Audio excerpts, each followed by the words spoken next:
নমস্কার, আমার আপনজনেরা রুদ্রবার্তা আপনাদের সকলকে স্বাগত জানাই। আমি রুদ্রপ্রসাদ ব্যানার্জি। মধ্যপ্রদেশ, ছত্তিশগড়, রাজস্থান যেভাবে সমীক্ষাকে হার মানিয়ে দিয়েছিল সাধারণ মানুষ, ঠিক একই দিকে কিন্তু যেতে চলেছে আমার মনে হয় পশ্চিমবঙ্গে। কারণ ধীরে ধীরে বাংলার মানুষ তাদের রুচি, তাদের সব চিন্তাভাবনা বদলাচ্ছে, কারণ হাওয়া বদলাচ্ছে। আর তাই বিজেপির আসন কিন্তু এই রাজ্যে আরও বাড়বে। কেন বলছি, চলুন শুরু করা যাক এই মুহূর্তের রুদ্রবার্তা।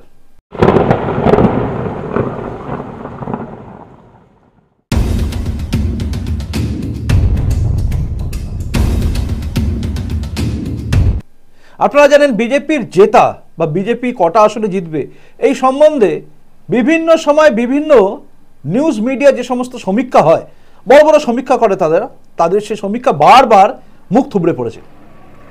এই রাজ্যে এক্সিট পোল যেভাবে অনেকেই বলতে পারেনি এই রাজ্যে কি হতে চলেছে, মানে লোকসভার ক্ষেত্রে আমি বলছি, আবার বিধানসভার ক্ষেত্রে যেটা সবাই ক্যালকুলেশন করেছিল সেটা বিফল হয়েছে। লোকসভা, বিধানসভা বিভিন্ন সময় বিভিন্ন রাজনৈতিক ভোট কখন কি হবে কেউ বলতে পারে না। পালা বদলের খেলায় কোন জায়গায় কে যে জিতবে কে যে হারবে হিসাব কখন যে গোলমাল হয়ে যায়, মানুষ কখন কোন দিকে ঘুরে যায় কেউ বলতে পারে না। তাই বড় বড় যে সমস্ত সমীক্ষা হয় সেই সমীক্ষাগুলো মুখ থুবড়ে পড়ে। প্রথমত বলে দিই, ওপিনিয়ন পোল সেটা যখন ব্যর্থ হয় তারপরেই ব্যর্থ হয়ে যায় এক্সিট পোলও। আমরা দেখেছি ছত্তিশগড় থেকে শুরু করে রাজস্থান, মধ্যপ্রদেশ, তিনটে রাজ্যেই কিন্তু মুখ থুবড়ে পড়েছে সমস্ত এক্সিট পোল। কাজেই সমস্ত বড় বড় সমীক্ষা ফেল করেছে। অনেকেই প্রশ্ন করেন 2021-এর নির্বাচনের পরে আমি বলেছিলাম এই রাজ্যে বিজেপি ভালো ফল পাবে, কিন্তু দেখা গেল হলো না। তার কারণ কি ছিল? কারণ ছিল ভেতরে থাকা অনেক ট্রোজান হর্স, যেগুলো আমরা পরবর্তী ক্ষেত্রে দেখলাম একের পর এক বেরিয়ে যাওয়া, মুকুল রায় থেকে শুরু করে বিভিন্ন মানুষ।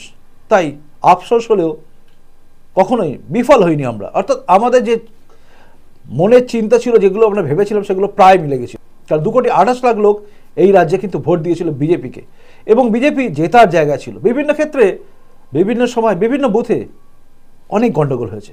তার সঙ্গে সঙ্গে এখানে নির্বাচন পরবর্তী যে গোনা কাউন্টিংয়েও কিন্তু গণ্ডগোল। যাই হোক, সেসব প্রসঙ্গ থেকে সরে গিয়ে আজকের বিষয়ে আমি আসি। বাংলার বুকে একটা মোটামুটি সমীক্ষা করে মানুষ ধরে নিয়েছিল বাংলার বুকে কটা সিট পাবে বিজেপি। তাতে দেখা গেছে কেউই 18-র নিচে যেটা হয়ে যাবে এটা বলছেন না, সবাই বলছেন 18-এর ঊর্ধ্বে যাবে, মানে বিজেপি এখানে আসন সংখ্যা বাড়াবে। এক একজনের এক এক রকম বেরিয়েছে ওপিনিয়ন পোলে, মানে তারা তাদের মতো করে হিসাব করে দেখেছে। আমার কাছেও মনে হচ্ছে 26টা হবে। এছাড়াও বিভিন্ন লোক বিভিন্নভাবে সমীক্ষা করেছে, তারা তাদের মতো করে জানিয়েছে কোন জায়গায় কি হবে না হবে। তবে যখনই প্রার্থী ঘোষণা হয় তারপরে কিন্তু একটা অন্যরকম পরিবেশ সৃষ্টি হয়। এবারে কিন্তু হাওয়া আস্তে আস্তে আরও বদলাচ্ছে। দেখুন, এই রাজ্যে আমি যে ক্যালকুলেশনগুলো করেছিলাম সেখানে ছিল কিন্তু বামপন্থীদের ভোট কাটা। দেখুন এখন যা পরিস্থিতি রয়েছে, বলতে হয়তো অনেকে বললে খারাপ ভাববে না আমাকে, যে একটা সময় সিপিএম বলতো না যে বিজেপি ভোট কাটতে দাঁড়িয়েছে, বা তৃণমূল বলতো বা কংগ্রেস বলতো, আজকে সিপিএম এর অবস্থা কিন্তু তাই। কংগ্রেস আর সিপিএম শুধু ভোট কাটা ছাড়া আর কোনো কাজে নেই। দেখুন, এটাতে কারোর অহংকার করার কিছু নেই বা কারোর দুঃখ পাওয়ার কিছু নেই, কারণ সময় বড় মূল্যবান, সময় তার দাম সবচেয়ে বেশি। এক সময় এই রাজ্যে বুক ফুলিয়ে ঘোরা সিপিএম আজকে ভোট কাটার একটা দল হিসেবে পরিচিত হয়ে গেছে সবার কাছে। তা আমরা ভেবেছিলাম যেখানে ভোট কাটার ব্যাপারটা আছে, কারণ সুজন চক্রবর্তী থেকে শুরু করে তাবর নেতা যারা সব দাঁড়িয়েছেন তারা কিন্তু ভোট একটা পাবে, এটা আমাদের ধারণা ছিল। কিন্তু যত দিন যাচ্ছে বাংলার মানুষের মন কিন্তু আস্তে আস্তে বদলাচ্ছে, কারণ সবাই বুঝে গেছে এই ভোটটা বিধানসভায় সিপিএম আসবে বা কংগ্রেস আসবে বা তৃণমূল আসবে এইরকম ব্যাপার নয়। এটা হচ্ছে লোকসভায় কে থাকবে, হয় বিজেপি নয় অন্য কে, হয় ইন্ডিজোট নয়তো অন্য কে। আবার এই রাজ্যে ইন্ডিজোটও কিন্তু আর নেই, অর্থাৎ এই রাজ্যে সিপিএম আলাদা লড়ছে, কংগ্রেস তার মতো করে লড়ছে, এখানে আবার তৃণমূল আলাদা রয়েছে, মানে এখানে কারোর সঙ্গে কারোর মিল সেভাবে নেই। বলছে যদিও আমরা আসন সমঝোতা করেছি সিপিএম আর কংগ্রেস, তবুও আমাদের কোথাও যেন মনে হচ্ছে একটু গড়বড় আছে। তো এই রাজ্যে এই ইন্ডিজোট যেটা অলরেডি পিন্ডি এই রাজ্যে চটকে আছে, তো সেখানে মানুষ এই ইন্ডিজোটের কাউকেই আর ভোট দেবে বলে মনে হয় না। দুটো পক্ষ তৈরি হচ্ছে, হয় বিজেপি নয় তৃণমূল। এই পক্ষর দিকে ধীরে ধীরে কিন্তু হাওয়াটা বদলে একই রকম দিকে যাচ্ছে।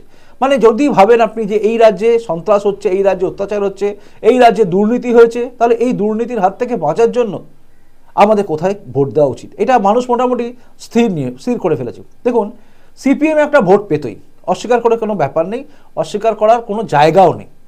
বামপন্থীরা ভোট পেতে, বামপন্থীদের সংগঠন ছোট হয়ে গেলেও আছে, সেই সাংগঠনিক ক্ষমতা এবং তার সঙ্গে সঙ্গে বেশ কিছু বামপন্থী মনোভাবাপন্ন লোকেদের ভোট তো তারা পাবেই। কিন্তু ধীরে ধীরে বামপন্থী মনোভাবাপন্ন লোকেরা যারা ভোটার, মানে সাধারণ ভোটার যারা, তারা কিন্তু আস্তে আস্তে নিজেদের চিন্তাভাবনা বদলাচ্ছে। কারণ তৃণমূলকে যদি সরাতে হয়, বা তৃণমূলের এই যে অপকর্ম বা দুষ্কর্ম বা যাই বলুন না কি, দুর্নীতি যাই বলুন, এই যে করেছে লোকগুলো, এই লোকগুলোকে যদি সাজা দিতে হয় তাহলে কে দেবে? নিশ্চয়ই তৃণমূল কংগ্রেসকে ভোট দিলে এই সাজা দেওয়ার জায়গা থাকবে না, বা সিপিএমকে ভোট দিলেও এই সাজা দেওয়ার জায়গা থাকবে না, কারণ সিপিএম সেই জায়গায় আসবেই না। সিপিএমের অনেক জায়গায় ক্যান্ডিডেট বলছে আপনারা আমাকে ভোট দিন, আমি তাহলে এলাকার দুর্দশার কথা জানাতে পারবো। আর এইগুলো কিন্তু সাধারণ মানুষ বুঝে গেছে যে এরা খালি দুর্দশার কথা জানাতে পারবে, করতে কিছু পারবে না। কারণ কেন্দ্রে ক্ষমতায় সিপিএম জীবনে আসবে না। আসবে কি? আসবে না। আর যা পরিস্থিতি আছে, ইন্ডিজোটের আসার কোনো সম্ভাবনা নেই, কারণ সব জায়গায় টুকরো। তাই সিপিএমকে ভোট দিলে সমস্যা জানানোর ব্যাপারটা ছাড়া কিচ্ছু নেই। মানে আপনি আমাকে জানালেন আপনার বাড়িতে এই সমস্যা হয়েছে, আমি শুনলাম, কিন্তু আমি আপনার জন্য কিচ্ছু করলাম না। তা এইরকম একটা প্রতিবেশী আপনার পাশে যদি থাকে, যে আপনার সমস্যার কথা শুনলো, জানলো, কিন্তু কিছুই করার জায়গা নেই, তাহলে সেটা থাকা আর একটা দেওয়াল থাকা দুটোই সমান। দেওয়ালের কাছে গিয়ে গল্প করাও যা হবে, আর ওই প্রতিবেশীর কাছে গিয়ে আপনার দুঃখের কথা বলা তাই হবে। তাই এইরকম প্রতিবেশী কেউ চায় না। সবাই চায় এমনই লোক যাকে আমি বললাম দুঃখের কথা, সে আমার জন্য কিছু করলো। শুধু আমার কথাটা কি আরেকজনকে বলে দিল, এতে কোনো কাজ হয় না।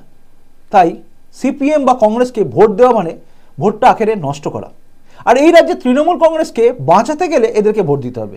কারণ সিপিএম বা কংগ্রেস এরা উপরে গিয়ে সব এক। সীতারাম ইয়েচুরি থেকে শুরু করে কংগ্রেসের রাহুল গান্ধী এবং তার সঙ্গে সঙ্গে মমতা ব্যানার্জির অভিষেক ব্যানার্জি, এরা সবাই ওপরে গিয়ে কিন্তু একসঙ্গেই গল্প করে। এই রাজ্যে সুজন চক্রবর্তী সৌগত রায়গিরি প্রশ্ন করে, সৌগত রায়, আর ওপরে গিয়ে সৌগত রায়ের সঙ্গে বিকাশ রঞ্জন ভট্টাচার্য একদম মানে কি বলবো, অম্লান বদনে ছবিও তোলে। তাই এদের কোথাও এদিক ওদিক নেই। এই রাজ্যে অধীর রঞ্জন চৌধুরী অনেক চেঁচান, মানে গলা চেঁচিয়ে মুখ ফুক বেঁকিয়ে মোদী সম্বন্ধে অনেক কথা বলেন, মমতা সম্বন্ধে বলেন, কিন্তু একবারও তার সাহসে কুলায় না যে রাহুল গান্ধীকে দিয়ে বলানোর যে এই রাজ্যে সন্দেশখালিতে ঘটনা ঘটেছে, এই রাজ্যে তৃণমূলের লোকেরা হারমাদরা কংগ্রেস কর্মীকে মেরেছে, টিয়ারুল শেখ থেকে মারা থেকে শুরু করে কংগ্রেস কর্মীর মৃত্যুর সংখ্যা দিন দিন বেড়েছে। এসব কথা আমরা জানি, শুনি, কিন্তু কিছুই হয় না। আমরা শুনি, জানি, দেখি, কিন্তু এই অধীর রঞ্জন চৌধুরী কাউকে কিছু বলতে পারে না। মানে এদের তো একটা অদ্ভুত কি বলবো, ওই দাসখত দেওয়ার মতো ব্যাপার আছে যে কংগ্রেসের বিরুদ্ধে, মানে রাহুল গান্ধীর বিরুদ্ধে কোনো কথা বলা যাবে না। রাহুল গান্ধী বা মল্লিকার্জুন খড়গে কেন একবারও পশ্চিমবঙ্গের সন্দেশখালি নিয়ে কোনো একটা ট্যাপও করছে না, সেটা নিয়ে প্রশ্ন করার ক্ষমতা অধীর রঞ্জন চৌধুরীর নেই। তিনি মোদির খুঁত ধরতে পারেন, কিন্তু রাহুল গান্ধী এই কথা বলার সাহস বা সামর্থ্য দেখাতে পারেন না। ভালো বলতে কৌস্তব বাগচিকে বারবার প্রতিবাদ করেছে, এবং প্রতিবাদ করার পরে শেষে বুঝেছে কংগ্রেসের থেকে কিছু করা যাবে না, তাই কংগ্রেস ছেড়ে বেরিয়ে এসে বিজেপিতে চলে এসছে। কৌস্তব বাগচি চলে আসাটাও কিন্তু কংগ্রেসকে ধাক্কা দিয়েছে, কারণ সবাই বুঝে গেছে যে কংগ্রেসের থেকে তৃণমূলের বিরুদ্ধে লড়াই লড়া যাবে না, আর কংগ্রেস তৃণমূলের বিরুদ্ধে কিচ্ছু করবে না। তাই লোকসভা ভোটে যদি রাগ করে কংগ্রেসকে ভোট দিয়ে দেয় কেউ, তাহলে লাভ সেই তৃণমূলেরই হবে। ইন্ডিজোট যদিও ক্ষমতায় আসবে না, ক্ষমতায় এলে কিন্তু এই রাজ্যে সমস্ত কিছু ধামাচাপা পড়ে যাবে। অরবিন্দ কেজরিওয়ালও কিন্তু চাইছিল যে করেই হোক বিজেপি সরকারকে ফেলতে হবে, লক্ষ্য তাদের এক, নিজেদের জেলের বাইরে থাকতে হবে। এই রাজ্যে মমতা ব্যানার্জিও বারবার বলেছেন যে 2024-এর পরে তো এই মোদী সরকার থাকবে না, তখন সব বন্ধ হয়ে যাবে। আপনারা জানেন সে সমস্ত ভিডিও আজও ইন্টারনেট খুঁজলেই পাওয়া যাবে। অর্থাৎ মমতা বলুন, কেজরিওয়াল বলুন বা রাহুল গান্ধী বলুন, সবাই কেউ না কেউ কোনো না কোনো দুর্নীতিতে কারোর না কারোর বাড়ির পরিবারের লোক বা দলের লোক জড়িয়ে আছে। কেজরিওয়াল তো নিজে জড়িয়ে, মমতা বন্দ্যোপাধ্যায়ের ভাইপোর নাম বিভিন্ন কেসে পাওয়া যায়। ওদিকে রাহুল গান্ধী হেরাল্ড মামলা, ন্যাশনাল হেরাল্ড মামলা জড়িয়ে আছে, মানে কেউ বাদ নেই। এরা তাই সবাই মিলে চাইছে যে করে হোক মোদীকে সরাতে হবে। মোদীকে সরালে সমস্ত কেস ধামাচাপা পড়ে যাবে। 4G 2G 3G যেরকম আগে কেলেঙ্কারি করতো কংগ্রেস, সেটা করতে পারবে। মমতা বন্দ্যোপাধ্যায় দল মানে তৃণমূল কংগ্রেস আরামসে বই খাতা বেচে, যেরকম বেচে না ওই মানে কি বলে কাবাডিওয়ালার কাছে যে বই খাতা বেচে, ওইভাবে বই খাতা বেচার মতো করে চাকরি বেচতে পারবে। সে শিক্ষকের চাকরি হোক বা যাই হোক, কোনো একজন অশিক্ষিত লোকও শিক্ষক হয়ে গিয়ে আপনার বাড়ির ছেলে মেয়েকে শিক্ষা দেবে, এটা পারবে। কারণ তৃণমূল এটা চায়। যেভাবে আমরা দেখেছি পার্থ চ্যাটার্জি শিক্ষামন্ত্রী থাকাকালীন চাকরি বেচে অর্পিতা ফর্পিতাকে নিয়ে টাকা পয়সা জমিয়ে আপাতত জেলে আছেন, এগুলো হবে। বালি থেকে শুরু করে কয়লা এবং গরু কোনো কিছুই পাচার হতে বাকি থাকবে না, আরামে অম্লান বদনে সব কিছু করা যাবে। অনুব্রত মণ্ডল আবার ফিরে এসে চরম চরম দরম দরম ঘুর বাতাসা নকুলদানা, এবং কোনো প্রতিবাদী মহিলাকে দেখলেই বলবে কি গাঁজা খেসে ফাঁসিয়ে দাও, বলতে পারবেন। অর্থাৎ এইসব আমরা দেখতে পাবো যদি ইন্ডি জোট ক্ষমতায় আসতো। আর তার বিরুদ্ধে কিন্তু বাংলার মানুষ ফুঁসছে, আর ফুঁসছে বলে বাংলার মানুষ আজকে বুঝে গেছে যে কাকে ভোট দেওয়া ঠিক হবে। কিছু কিছু শ্রেণীর মুসলিমদের মানুষ ভুল বোঝাচ্ছে এখনো পর্যন্ত, যেগুলো আমরা শুনছি। তারা বলছে একটাই কথা, না বিজেপিকে দেবো না, বিজেপি এলে সিএ হবে। অথচ সিএ নিয়েও ভুল বোঝার জায়গা আজকে আর বাংলার কোনো মুসলিমদের মধ্যে নেই, কারণ মুসলিমরা বুঝে গেছে সিএতে কোথাও একটা মুসলমানকে তাড়ানোর কথা নেই। তাই তারাও আজকে জেনে গেছে যে মমতা বন্দ্যোপাধ্যায় এবং কংগ্রেস আর সিপিএম এরা কত বড় মিথ্যে কথা বলতো শুধুমাত্র রাজনৈতিক ফায়দার জন্য। সিপিএম আজকে দুর্নীতির বিরুদ্ধে বলে, সিপিএম আজকে অত্যাচারের বিরুদ্ধে বলে, আর এই সিপিএমের অত্যাচার দেখে মানুষ পরিত্রাণ পাওয়ার জন্য মমতা বন্দ্যোপাধ্যায়কে সংগঠন ছাড়াই নিয়ে এসেছিল ক্ষমতায় 2009 থেকে 2011। ক্ষমতায় এসছে মমতা বন্দ্যোপাধ্যায়, সেভাবে সংগঠনে কিচ্ছু ছিল না, সংগঠনের ছিল না।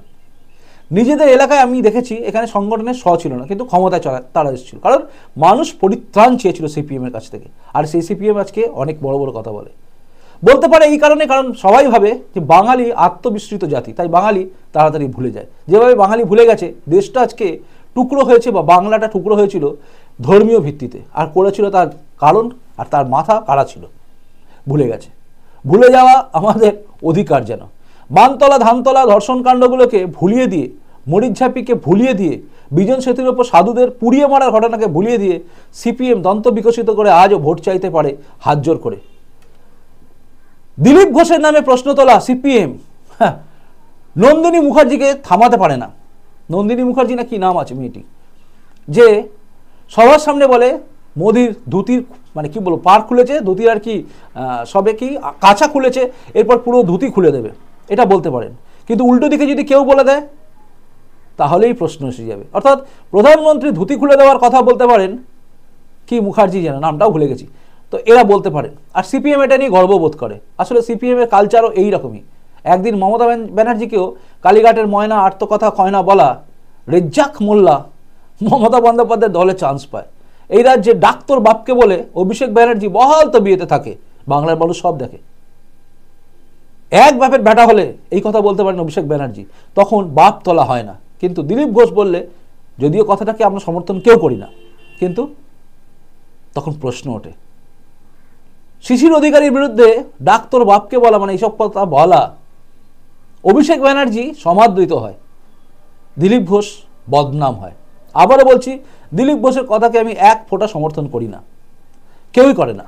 তার জন্যই ভারতীয় জনতা পার্টি তার বিরুদ্ধে শোকজ নোটিশ পাঠিয়েছে। অর্থাৎ সবাই বলেছে এটা ঠিক হয়নি, কিন্তু আজকে এই পরিস্থিতি তৈরি হয়েছে কাদের জন্য?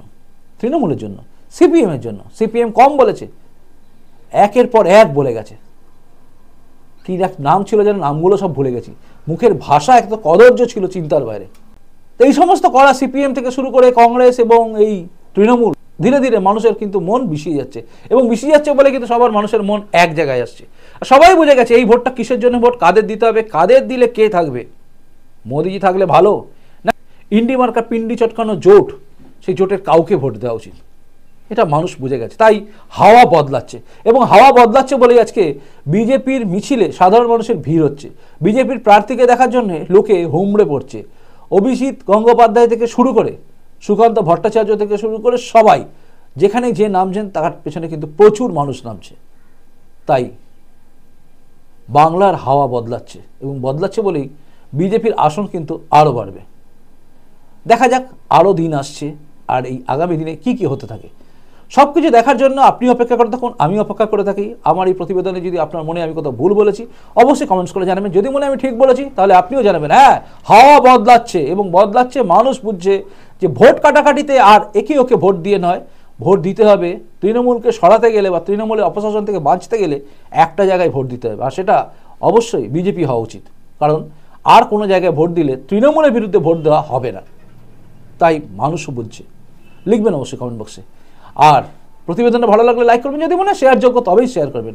নতুন এসে থাকলে, হ্যাঁ নতুন যদি এসে থাকেন এই চ্যানেলে, তাহলে চ্যানেলটা সাবস্ক্রাইব করে আমার আপন জন্য তারপর যাবেন। কিন্তু আমি আপনাকেই বললাম, খুব ভালো থাকুন। দেখা হচ্ছে এর পরের রুদ্রবার্তায়। আসি, নমস্কার, বন্দে মাতরম, ভারত মাতা জয় হোক, জয় হিন্দ।